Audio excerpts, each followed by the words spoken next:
All right. Welcome, everyone. This is Predicting the Future of Web Development. I'm Richard Feldman. Let's start with a question. Have you ever gotten to choose your stack at work? Like your greenfield project, it's totally up to you, or maybe the team that you're working on, you get to pick what front-end stack you're working with. Okay, yeah, me too. So I've also been in that position. The first time I was in that position was all the way back in 2006. This was the first web app that I'd ever worked on. And there were 4 of us. It was a startup. And at the time, the thing that was big in web apps, and this is sort of the dawn of web apps, was the LAMP stack. Anyone ever remember the LAMP stack? Okay, yeah, Linux, Apache, MySQL, and then the P was overloaded to be PHP, Perl, and Python. And the reason that P was so important was because basically we did all of the rendering on the server. We would generate HTML on the fly and then send it to the browser on every page load. And so this is our first time building a web app, and we're like, okay, what do we do? Well, one way you can choose your tech stack is there's an old saying that goes, choose boring technology. Essentially, try to pick something that is mature and established and used by a lot of people. So here's one example of a 2006 boring technology. This is what we ended up going with. It was the #1 biggest library ecosystem at the time. It was the most mature option in the LAMP stack by a considerable margin. It was used by successful companies, including the social networking giant of the day, LiveJournal. And so we chose this technology using this methodology, and this is how we ended up building our entire startup on Perl. So since 2006, Perl's popularity has not been the best. This is the Google Trends for like Perl searches since 2006, and kind of the lesson here is that just choosing boring technology is not a guarantee of safety. This doesn't mean that everything's going to be okay as long as you just do what everyone else is doing right now. You kind of have to look towards the future and try to figure out, like, how are things going to go in the future? The other lesson here is that it's not necessarily a problem that Perl declined in popularity. The problem is that if we were trying to hire right now, there's not a lot of people who want to do Perl development these days. There's not a lot of ecosystem support compared to what there used to be back then. So it's not necessarily a problem if something is small, but it is a problem if people are losing interest in the technology and just don't really want to use it anymore. So any technology that we choose, no matter how popular, how mainstream, how much traction it's got today, is still making a bet on the future. There's no safe option here. It's just a matter of what do we think is going to happen. The real question, I think, is any technology choice we're making today, are we still going to be happy with that in 5, 10 years? So predicting is safer than following blindly. Like following the herd and just trying to do what everybody else is doing is not as safe a bet, I think, as trying to predict like what actually is going to happen in the future and then follow that instead. So I'm going to be making some predictions today, some concrete predictions. I'm going to make some predictions about what I think is going to be true about web development at the end of 2020 and then also at the end of 2025. So I'm going to break this down into 4 areas. 1 is TypeScript, 2 is WebAssembly, packages, and finally compile to JS landscape. So let's start with TypeScript. More like HypeScript, am I right? I mean, come on. We saw Matthew's talk yesterday about this graph of like TypeScript's, Google Trends are like the opposite of Perl's. It's like really taking off. A lot of people are talking about it. Not even going to bother explaining what it is because you've probably all heard of it. He also drew the comparison of TypeScript and CoffeeScript. Like a lot of people have said, like, well, is TypeScript just going to turn out like CoffeeScript? What is in the future for TypeScript? Everybody's talking about it now, but are they still going to be talking about it and using it in a few years, or is it going to end up tapering off the way that CoffeeScript did? Well, 2 things to note about this. One is that obviously TypeScript has already grown way beyond what CoffeeScript did in terms of interest, if Google searches are any indication. And secondly, that its trend is still going upwards. So we haven't really seen any indication that TypeScript is slowing down. So what do we think it's actually going to do? Well, obviously, frameworks are all on board. I mean, this was certainly not true of CoffeeScript. Like, no matter what, you can't really throw a stone without hitting some framework that's either got first-class TypeScript support or is working on adding it already. But despite this, the fact that there are so many people in the ecosystem getting on board, not 100% of people are on board. There are some things that people don't like about TypeScript. For example, I saw one tweet that was complaining about having to deal with this type. I'm not going to read this whole thing out because I have a limited amount of time to give this talk. But obviously, like encountering this on a daily basis is not super pleasant. This is kind of a really verbose, like kind of difficult to understand thing. There's probably some Java programmers who are now looking on and being like, you all made fun of us with our abstract singleton factory proxy bean. Who's laughing now? David Nolan yesterday said that maybe TypeScript is kind of like enterprise JavaScript, and I think there's some truth to that. Another thing that people say they don't necessarily like about TypeScript is that although it gives you like more type checking and some degree of type safety, by design the type system is unsound and it can let things slip through to give you a false sense of security. One notable example of this being any, which is essentially means, oh, this type might be anything. Who knows? We're just going to find out, which appears 4 times in this type signature alone. So there are definitely some things to like about TypeScript. But I think the most important factor to try and predict what is the future of TypeScript is looking at how it's impacting teams. I hear a lot of teams saying we are trying TypeScript, or we have used TypeScript, or we are using TypeScript. I hear almost no teams saying we tried TypeScript and then we went back to JavaScript. Actually, I haven't heard of any. I just don't want to get well actually like after this talk. So I'm going to say, yeah, it could theoretically happen. But personally, I actually have not heard of a single team, I'm sure somebody has, that went TypeScript and then went back. So it's basically a ratchet. Like people switch to it and then they don't switch back. And that means that it's going to continue to have more and more growth as long as that's true. That's a really powerful force multiplier. So essentially, I mean, there's a lot of truth, I think, to this tweet. Like, you know, maybe if an individual on a team is like, I don't like TypeScript, but if the whole team ends up adopting TypeScript anyway because that's what the team lead says we're going with, that's what the technical decision is, or maybe the department says we're going with that, and so every team has to get on board, whether or not individuals like it doesn't necessarily mean that that's going to change the fact that the whole team adopted it. So based on this, I think TypeScript's popularity is like just getting started. I actually think that, well, I'm going to go on record and say I predict that TypeScript ends up basically taking over the JS world, and I'll be specific about what I mean about that. So I think by the end of 2020, I think that for commercial projects, it's going to be the most common choice that teams make for a new project. Like if they're in that situation making a greenfield choice, they're going to go TypeScript rather than JavaScript. And I think by the end of 2025, there will be more people on a daily basis writing TypeScript than JavaScript without TypeScript. We'll see if I'm right, but I think that's where things are headed. Part 2, WebAssembly.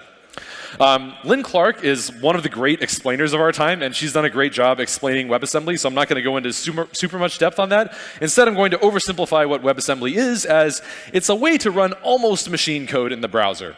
And the upshot of this is that essentially it lets you build applications that can run much faster than JavaScript.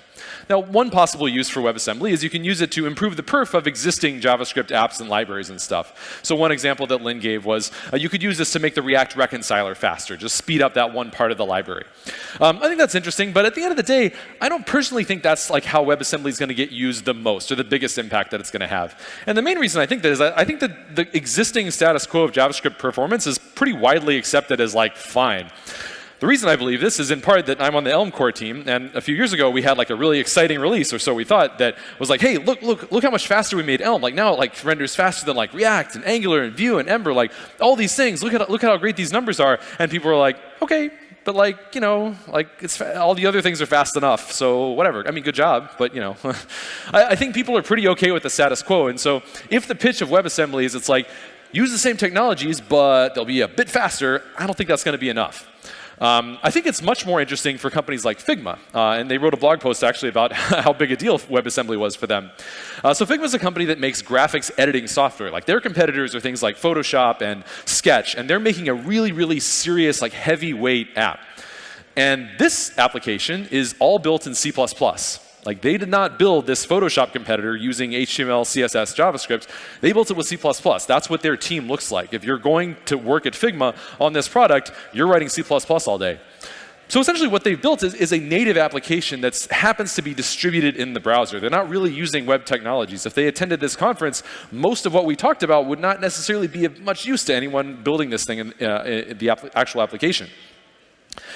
So essentially, I think that the main thing that WebAssembly is going to do in the future is it's going to allow browsers to compete with app stores and installers.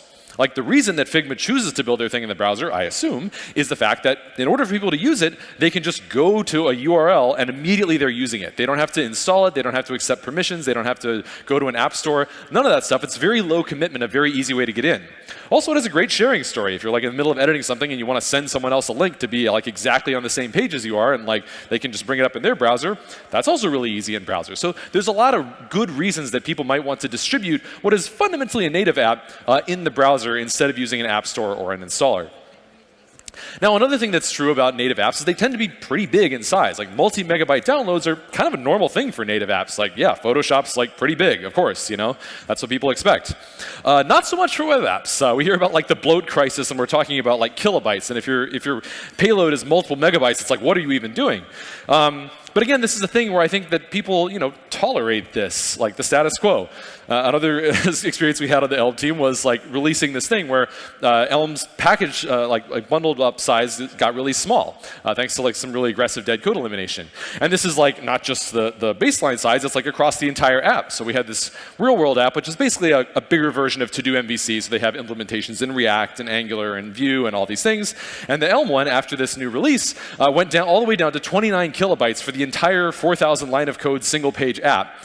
And React itself is like 35 kilobytes. We're like, this is amazing. Look how tiny this is. Everyone's talking about this bloat crisis, right? It's a really big deal. And people are like, I mean, good job. That's well done. But at the end of the day, people put up with the multi-megabyte downloads. I mean, I know like there's a lot of talk about this stuff, but there's way more talk than action. And we all kind of know that this is true.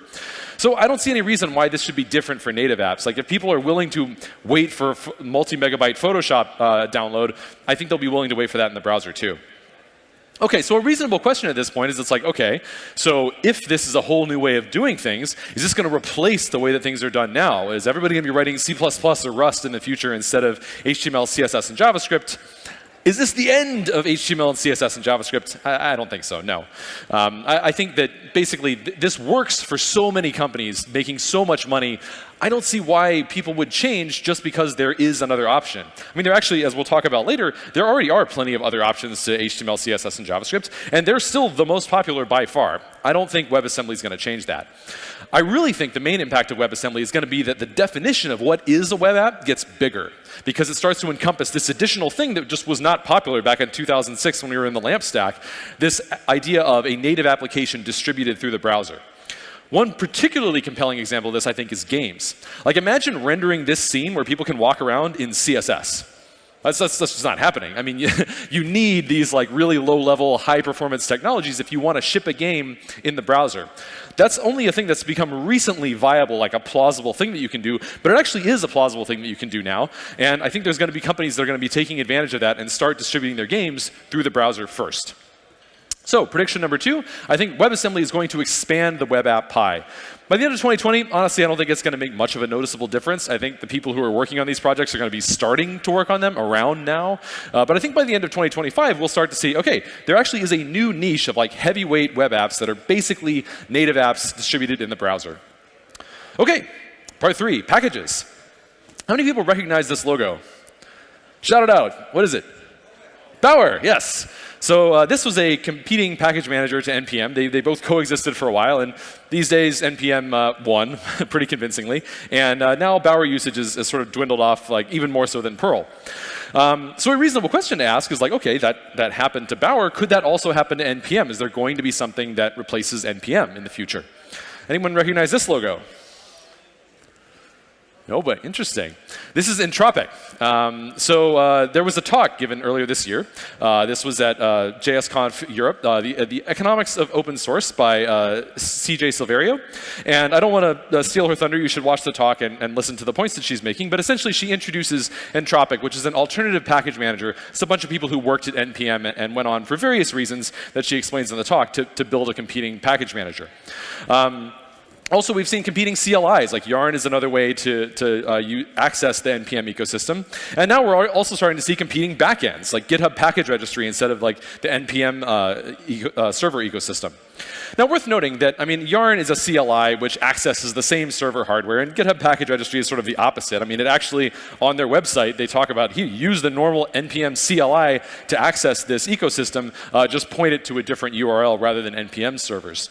And so reasonable questions are like, okay, are these signs of NPM, going away? And I think at the end of the day, the fundamental idea of NPM is the real thing that people are making bets on. Whether or not it's Yarn or something else, I mean, really people are into the network effects of NPM, by which I mean the package.json file that says, here are all my dependencies, and they all have their dependencies specified in that way. Whether it's NPM servers or GitHub servers or something else, I think the important thing, the valuable thing, the thing that people can reasonably continue to bet on is that that ecosystem exists and all the network effects continue to persist. And I think they'll persist through continued problems. So we saw recently, not recently at this point, a couple years ago, LeftPad, where someone unpublished a package and broke a lot of people's workflows. They closed that off and said you can't unpublish packages anymore.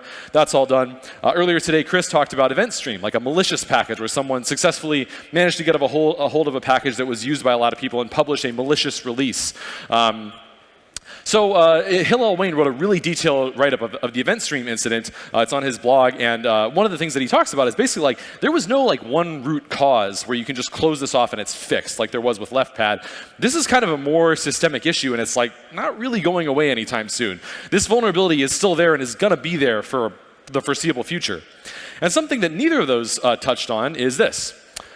So if I were to install front-end dependencies by running a bash script like this, what's the difference between that npm install, which is the way that most people install front-end dependencies? Well, one difference is that when I run bash install.sh, it executes arbitrary code on your machine, which is a security concern. Whereas when you run npm install, it executes arbitrary code on your machine from thousands and thousands of packages. This is infinitely worse than running a bash script to like do install.sh, because it's all of your dependencies and all of their dependencies. Now you might be thinking, what do you mean I'm executing arbitrary code?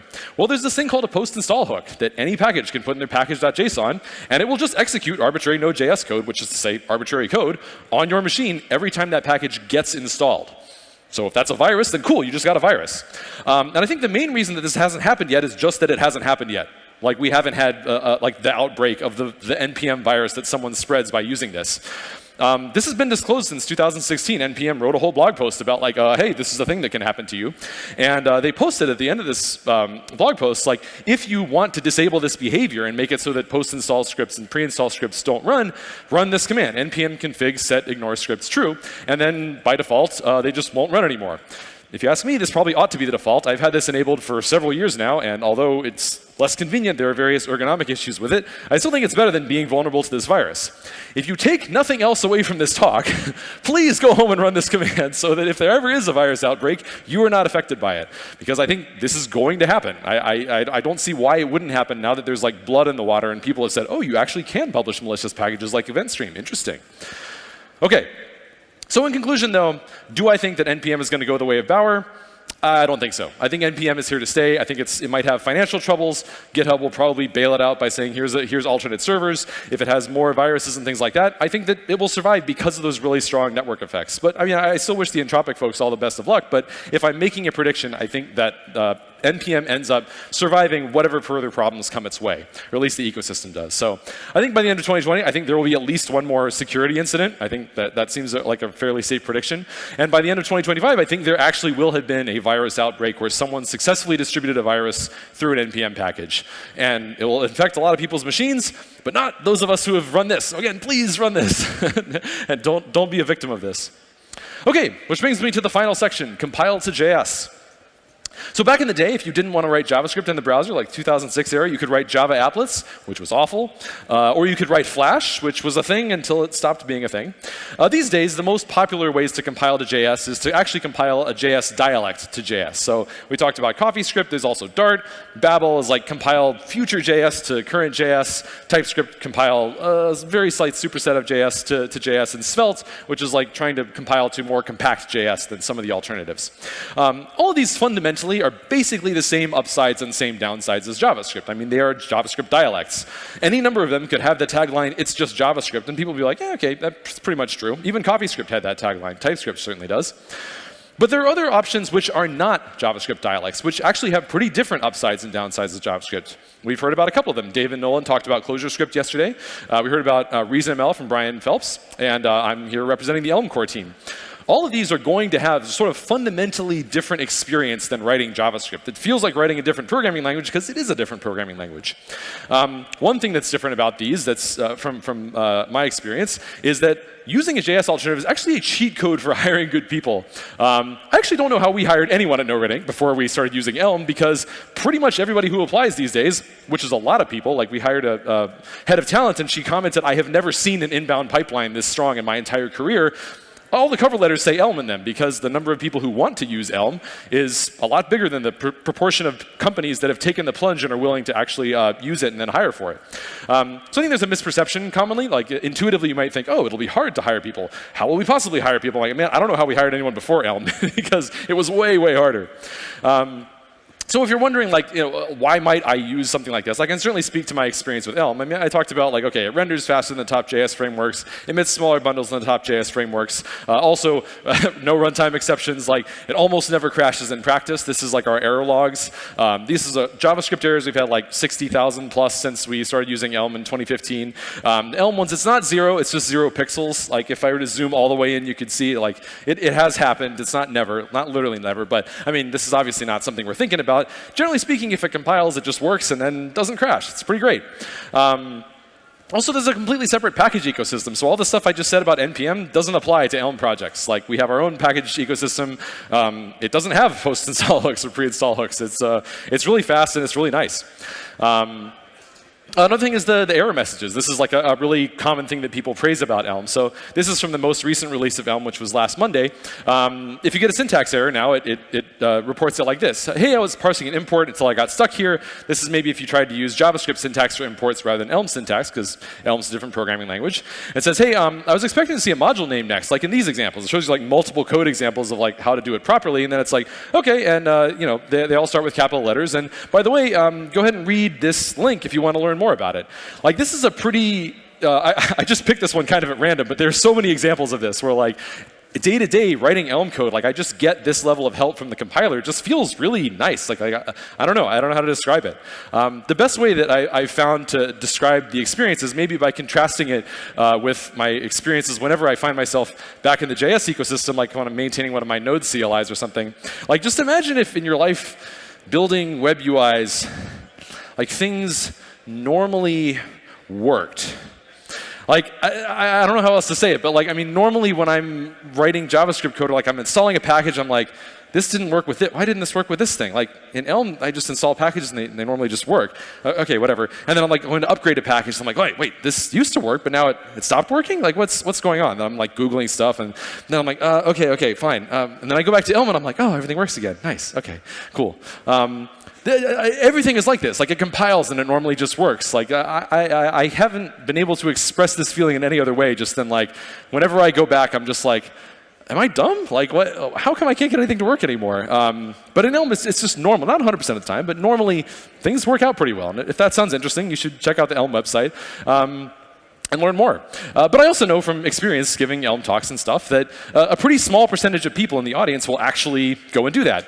Probably an even smaller percentage will actually run the npm config command, but I'm being realistic here. If I'm making predictions about the future, I know that this is a not JavaScript thing, and JavaScript rules the web, and I think that will continue.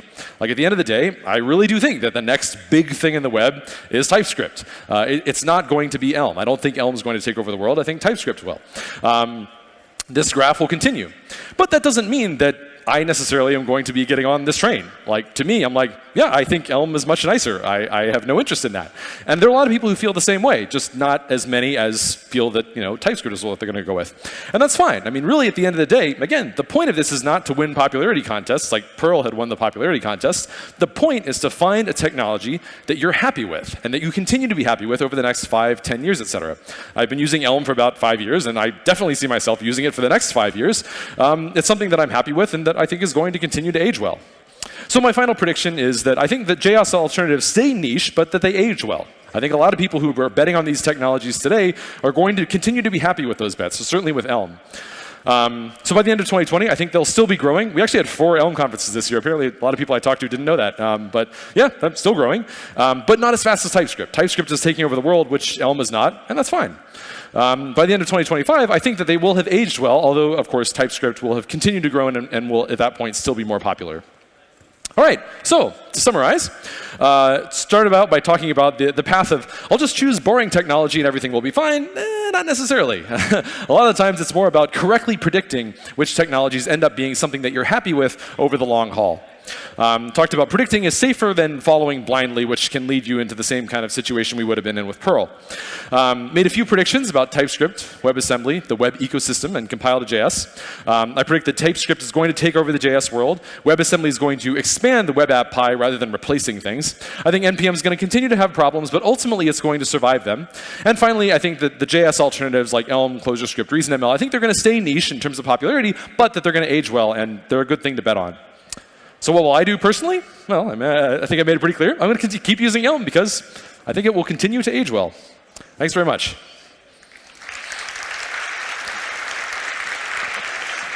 Richard Feldman, you have so much energy. Thank you so much. This was a great talk to have as the last one, and we have some questions. Do you expect AI and machine learning to make leaps in popularity and development? What about pure robotics and automation? That's a great question. So as far as popularity goes, I think that AI and ML already are trending that way.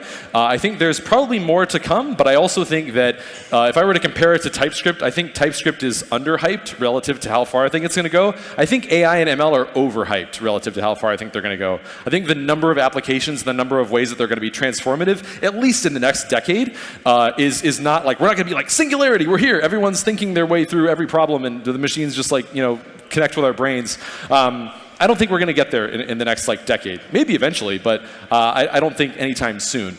More than that, I think if you look at the demos of today of what AI and ML are doing, I think it's going to be variations on that, like incremental improvements on that, not really like earth-shattering stuff like a lot of people are predicting.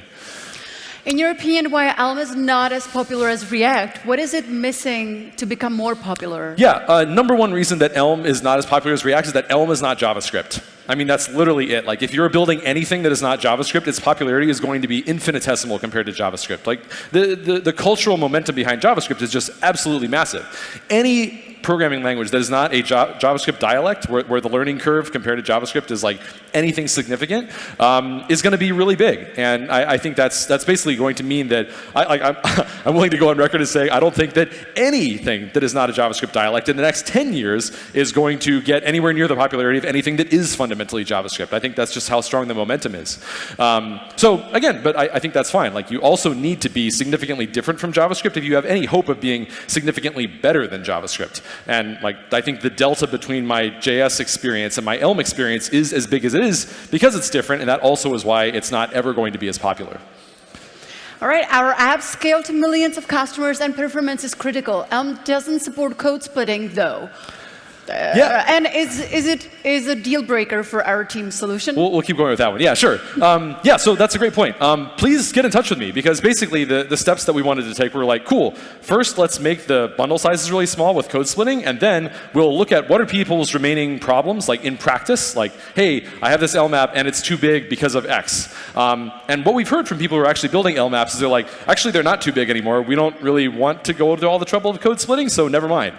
But if that's you and you're like, hey, even if it were just 29 kilobytes, that's too big for me, or I'm going to have 1 million lines of code and it's going to be, however much X that size, please come talk to me, because we're trying to build features based on people's actual needs and use cases, rather than just oh, code splitting, we should check that off because everyone's doing it. We want to actually solve the problem of page load times and bundle sizes, rather than just checking features off a list. So yeah, come talk to me. All right, last question on this stage for you. Do you think ECMA script will continue to be the dominant JS standard? Yeah, so that's a really interesting question. I'm guessing where this is coming from is so there's ECMAScript, which is hey, this is how JavaScript should be, and then there's TypeScript, which is kind of becoming the default compiler. If I'm right, if my prediction's right and it ends up taking over, what happens if TypeScript says, hey, you know what, ECMAScript disagrees with us and we don't care. We're going to keep doing things the TypeScript way. This is certainly not what happened to CoffeeScript. CoffeeScript, ECMAScript ended up adopting some of CoffeeScript's stuff and then replaced it. So yeah, I think it's a totally valid question. I think that I don't have super high confidence in whether or not it will continue to be the dominant JS standard. I think if it's not, it will be specifically because ECMAScript and TypeScript clash, and TypeScript said, hey, look, we're not going to change. But I think it's probably more likely than not that if ECMAScript did clash with TypeScript in some way where TypeScript was yeah, we disagree about what's right here, I think TypeScript would eventually cave. I think that's more likely. I think it's pretty plausible that one thing I've heard people talk about is maybe ECMAScript will come up with a standard that says, hey, this is what types JavaScript is, and it'll probably be very close to TypeScript, but maybe there'll be some differences. I wouldn't be surprised if TypeScript said, okay, fine, we'll just like get on board, and now TypeScript becomes the dominant compiler of the ECMAScript type system. So I think it's more likely than not, but I want to be honest that I don't have a super high level of confidence in that one way or the other. All right, thank you so much. Everyone, Thanks. this was Richard Feldman.